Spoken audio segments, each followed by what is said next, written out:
IT에 대한 상식을 통해 IT 문화 속 커뮤니케이션을 도와주는 IT 묻어가기 시간입니다. 안녕하세요, 서명덕 씨. 예, 안녕하세요. 서명덕입니다. 네, 반갑습니다.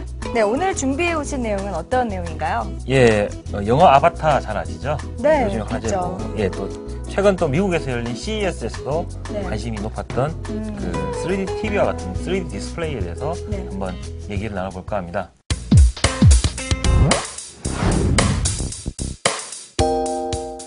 네, 정확히 3D 디스플레이 어떤 의미를 담고 있는 건가요? 예, 뭐 일단 기본적으로요.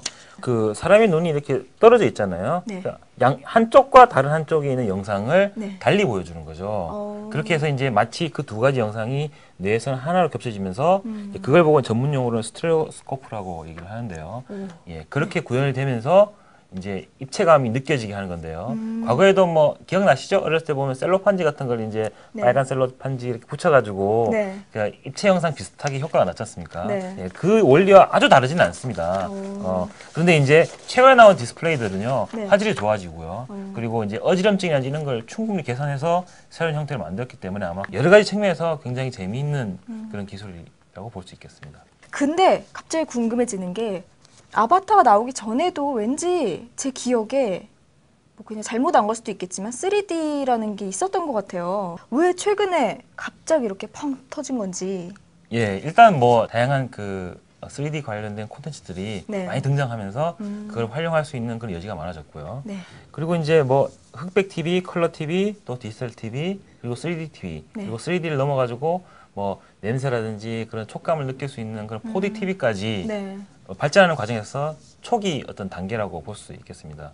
그리고 이제 기업들 간의 경쟁 측면에서도 좀 살펴볼 수가 있는데요.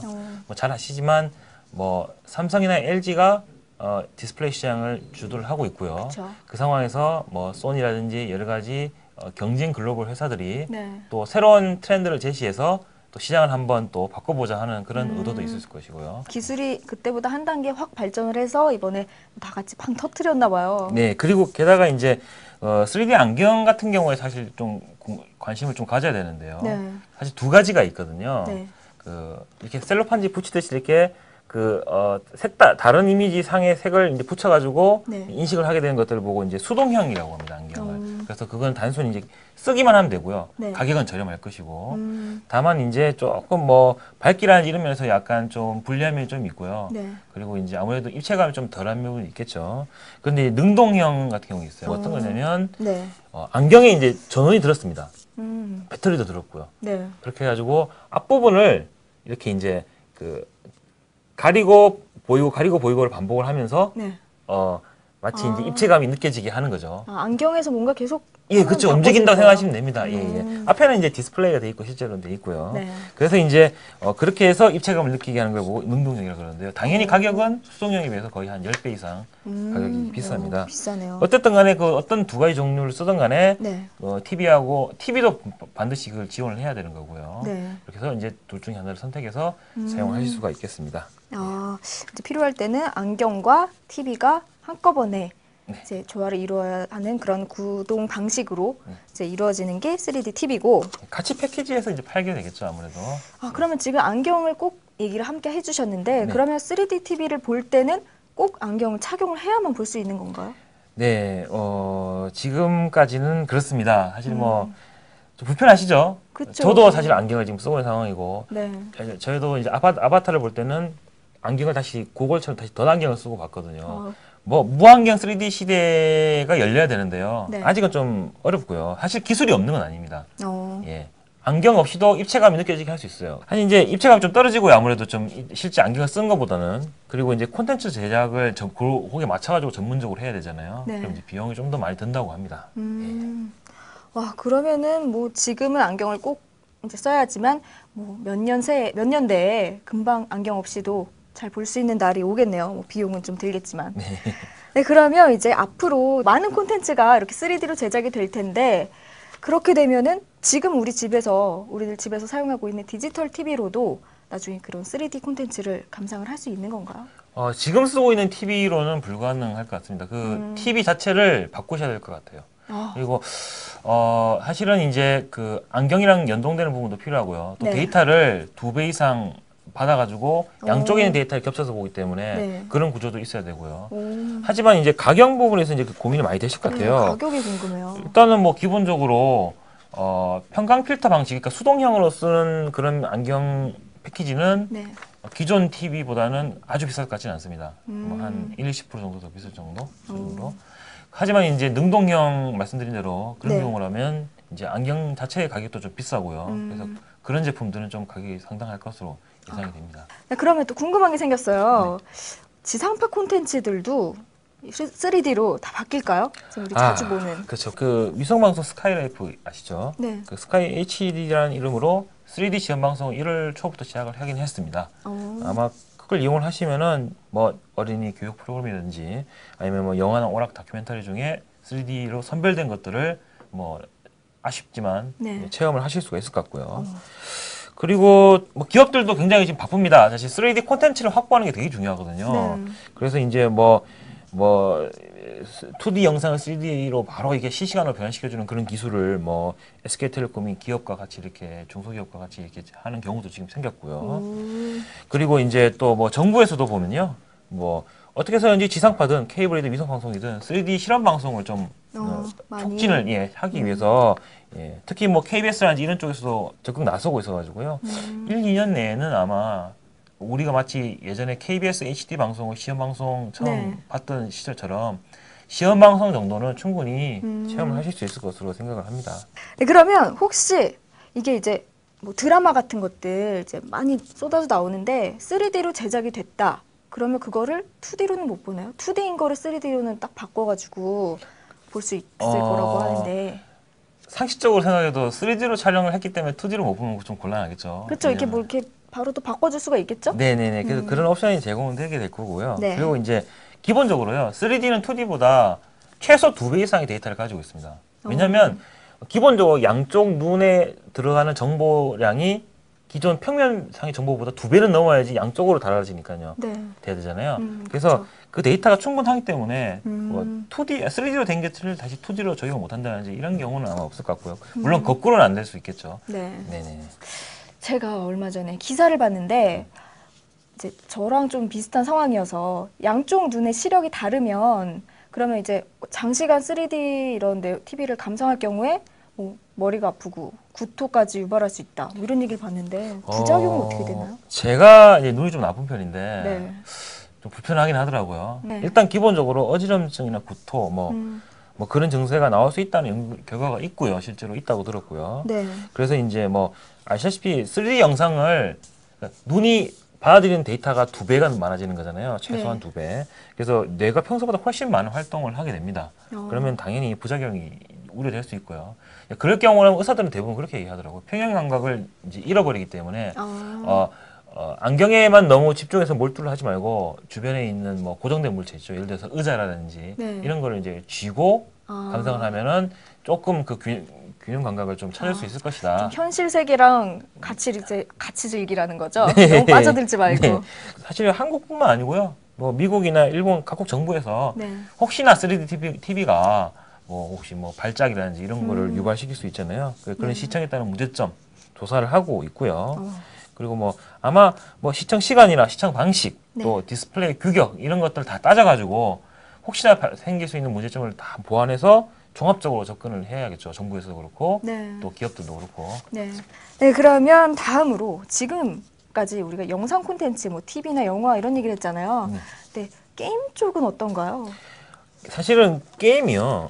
소니가 사실 되게 좀 자신하고 있는 부분인데 소니는 그 기계뿐만 아니라 콘텐츠 제작력도 탁월한 회사거든요. 네. 그래서 뭐 아시다시피 플레이스테이션 같은 경우는 굉장히 세계적으로 히트친 그런 장비 중 하나입니다. 그렇죠. 네, 소니에서도 플레이스테이션 3D를 출시를 할 계획이라고 하고요. 네. 근데 뭐 심지어 지금 현재 자동차 게임 같은 경우라든지 이런 것들, 뭐 와이프아웃 같은 거라든지 이런 것들은 아예 3D 게임 콘텐츠 형태로 네. 제작이 되어 있다고 합니다. 오. 그래서 또 게다가 이제 뭐 게임 하면 또 사실 PC 게임 또 빠질 쓸 수 그쵸. 없잖아요. 그럼 이제 PC에서 쓸 수 있는 3D 게임 장비들도 많이 나왔습니다. 이미 심지어 노트북 같은 경우에는 3D 노트북이 나왔죠.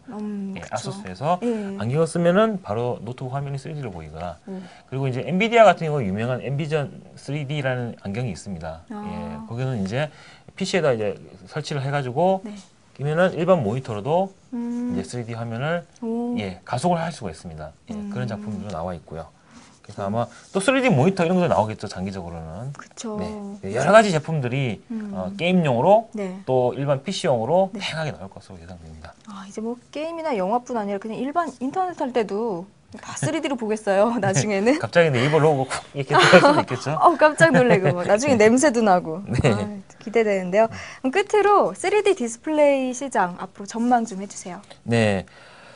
근데 이제 당장의 3D 제품들이 굉장히 영화에서 보듯이 이렇게 입체감을 이렇게 네. 너무 심하게 준다든지 그런 거, 혹은 완성도 높은 결과물이 막 나온다든지 그렇게 예상하는 건 사실 좀 무리고요. 네. 그 3D 기술뿐만 아니라 콘텐츠 기업이 특히 협조를 해줘야 네. 예, 예를 들어서 자기가 원하는 영화가 3D용으로 나온다든지 가능하지 않겠습니까? 그래서 굉장히 장기적인 싸움입니다, 이게. 네. 그래서 지금 삼성도 LG도 콘텐츠 업체들과 이렇게 제휴를 하려고 막 노력을 하고 있고요. 소니 역시 이제 아까 말씀드린 게임이라든지 영화라든지 또 소니는 소니 픽처스 같은 영화 제작 그 그룹이 있잖아요. 네. 그래서 시너지 효과를 자신을 하고 있는 것 같습니다. 하여튼 굉장히 다양한 형태로 합작 연행이 이루어지고 있기 때문에 네. 아마 활발하게 논의가 되고 있는 영역이 될 거라고 봅니다. 네, 앞으로 펼쳐질 이 3D 세상 정말 기대됩니다. 네, 그럼 오늘 IT 이슈 코너는 여기서 마치고요. 다음으로 지난 영상에 질문 댓글 남겨주신 분이 있으세요. 질문 해결 코너로 넘어가겠습니다. 네, 닉네임 검정병아리님의 질문이에요. 질문 내용이 현재 GPS 사용은 무료인데, 이제 요금은 무료인데 왜 휴대폰으로 사용을 하면 이제 돈을 내야 하는지, 그리고 또 이런 GPS가 유럽에 갈릴레오가 있고 또 미국의 GPS 이렇게 있는데 이게 앞으로 통합형으로 가게 될지 아니면 각자 이렇게 발전해 갈지 궁금하다고 하셨어요. 굉장히 고난이도예요. 고난이도의 네. 질문. 그리고 하지만 굉장히 의미 있는 질문입니다. 일단 앞에 지금 GPS 유무료에 대해서 질문해 주셨잖아요. 네. 당연히 GPS 사용 자체는 무료인데요. 아무래도 휴대폰에서 GPS가 동작하기까지의 요금이라는 얘기는 아마도 네. 그 GPS 자체의 요금이 아니고 데이터 맵을 사용을 했다든지 그런 종류의 부가자료에 대한 비용으로 보인 것 같습니다. 근데 사실은 이제 이 질문에서 핵심은 왜 GPS, 또 처음 듣는 얘기일 수 있겠지만 갈릴레오 이런 단어들이 나오는데 이게 뭐냐라는 얘기, 그리고 또 이게 어떻게 진행될 거냐는 얘기를 좀 드려야 할 것 같아요. 네. GPS는요 원래 이제 한 30년 전쯤에 미국의 국방부가 도입을 한 겁니다. 위성을 직접 쏴서 뿌렸고요. 30년이나 됐어요. 네네, 원래 군사 목적입니다. 근데 아시다시피 이제 미국에 의존하는 기술이다 보니까 네. 군사적인 목적으로 미국의 경쟁국들이 의존할 수는 없지 않습니까? 전적으로. 네. 그래서 이제 그걸 이제 대체하기 위해서 유럽에서 EU에서 갈릴레오 프로젝트라는 걸 런칭을 해가지고 비슷한 거죠, 똑같이. 그래서 이제 위성을 쏴가지고요. 위성을 한 30개 정도 쏴가지고 이제 전 지구상에서 위치를 자연스럽게 파악을 할 수 있는 그런 장비를 말하는 거죠. 한국도 참여를 이제 실제로 한 걸로 알고 있고요. 이제 제가 실제로 기술적으로 어떻게 참여했는지는 제가 모르겠습니다만은 참여를 하기로 선언을 했고, 그래서 이에 대해서 이제 양해각서를 체결한 걸로 알고 있고요. 이렇게 되면 어떻게 되냐면 GPS도 있고 갈릴레오도 있으니까 사용자들이 사용 패턴에 따라서 이게 갈라지고 또 장비가 갈라질 거 아니겠습니까? 그런데 사실은 이제 GPS와 갈릴레오하고 동시에 사용할 수 있는 그런 장비들이 많이 나올 것으로 예상이 됩니다, 사실은. 그럼 좀 사용자 입장에서는 좋겠죠. 그렇죠. 예, 비용도 줄이고. 실제로 이제 신호 대폭이 좀 다르거든요. 예, 서로 이제 다르기 때문에 서로 다른 코딩 버스를 사용하게 될 것이고, 따라서 동시에 적용하는 그런 장비들이 아마 사용자 편의점에 나오지 않을까 생각합니다. 네, 이게 저도 질문을 딱 보면서 약간 이거 어렵네. 이거 아시겠지만 저는 무슨 내용인지 몰랐었거든요. 근데 GPS도 GPS 하나만 있는 줄 알았더니 그게 아니었네요. 여러 가지로 발전을 하고 있었고. 네, 오늘 자세한 설명 감사합니다. 네, 검정병아리 님도 도움 많이 되셨으면 좋겠네요. 오늘 방송 내용은 여기까지입니다. 서명덕 씨, 오늘도 좋은 말씀 감사드립니다. 네, 고맙습니다. 고맙습니다. 네, 2010년도 벌써 한 달이 훌쩍 지나갔습니다. 새해 계획하신 일들 12월 말까지 쭉 실천 잘 해나가시길 바라면서요. 저는 다음 시간에 다시 인사드리겠습니다. 고맙습니다.